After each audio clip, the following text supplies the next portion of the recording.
To edit the icon shortcuts in a quick access panel on OnePlus 15, first of all we'll need to swipe down from the top right corner of our screen.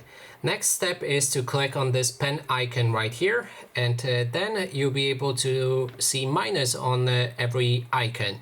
You can remove the icons by clicking on this minus. So as you can see, I just removed plenty of icons. And now to add additional icons, you need to click on this plus button and then find whichever icon you want to add. In this case, let's go for a dark mode right here. And then this icon will be moved to the last available space. You can also click and hold this specific icon and then move it to your desired place. So for example, I would like to actually move it to the other side, but I think there's no option to, oh, there is. You just need to hold it to the edge. So now when we're ready, we can click on done and our quick access panel is saved. So that is basically everything. Thanks so much for watching.